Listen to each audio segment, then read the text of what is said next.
75 слов о войне.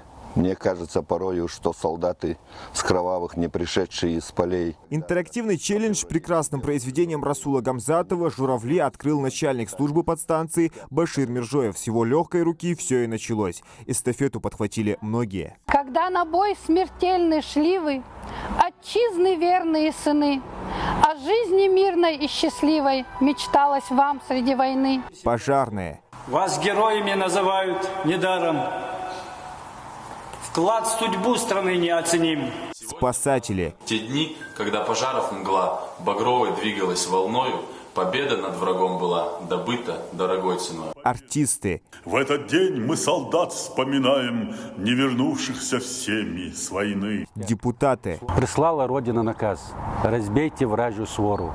Товарищ, ты уйдешь сейчас, прикроешь грудью горы, но знаю, пуля не возьмет тебя в бою кровавом. В святом бою за свой народ ты завоюешь славу. А вот наказу от энергетиков присоединиться к масштабному флешмобу последовала и наша коллега Светлана Томова. Спасибо всем, кто жизнь отдал за Русь родную, за свободу, кто страх забыл и воевал, служа любимому народу. Убежденность и несомненная искренность. У малышей, не видевших той войны, сегодня появляются новые, в большинстве своем выдуманные герои – Бэтмены или Супермены. Сейчас дети через свои стихотворения не только вспоминают о настоящих героях Великой войны, но и мечтают быть рядом с ними. Маленькими ловкими руками бинтовала раненых, слепых. Сколько писем написала мама за безруких пареньков седых. На шинели ордена, медали, выправка военная из стати. Только деток руки не держали.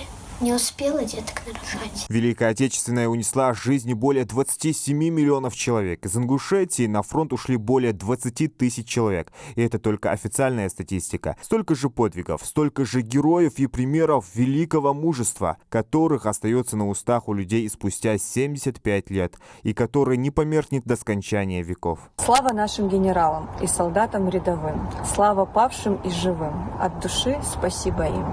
Не забудем тех героев, что лежат в земле сырой. С тех пор могуч и грозен темный лес. Сосновый бор, ты стал родимым домом под вечной крышей куполом небес. Жди, когда снега метут, жди, когда жара, жди, когда других не ждут, позабыв вчера. Как я выжил, будем знать только мы с тобой. Просто ты сумела ждать, как никто другой. 75 слов о войне. Социальный проект компании Россети «Северный Кавказ» стремительно набирает обороты. Акция проходит в дистанционном формате, потому что в сегодняшних условиях особого режима самоизоляции мы должны беречь друг друга, в особенности наших старших. Дорог каждый герой войны, важно каждое слово о войне. Суть акции проста – сплотить как можно больше неравнодушных людей. Участником может стать любой желающий. Для этого необходимо прочитать на камеру своего мобильного телефона строки стихотворения прозаических произведений о Великой Отечественной войне и выложить запись в социальных сетях с хэштегами 75 слов о войне, 75 победа, Россети Северный Кавказ с упоминанием аккаунта. Видеозапись должна начинаться с фразы названия проекта «75 слов о войне». Помнить о подвигах, то немногое и то бесконечное, что мы можем сделать для бессмертных героев нашего Отечества. Поэтому прямо сейчас присоединяйтесь, станьте частью проекта, главный посыл которого – благодарность воинам-победителям за мир и победу. Зелимхан Калоев, Магомед Белакиев, Новости 24.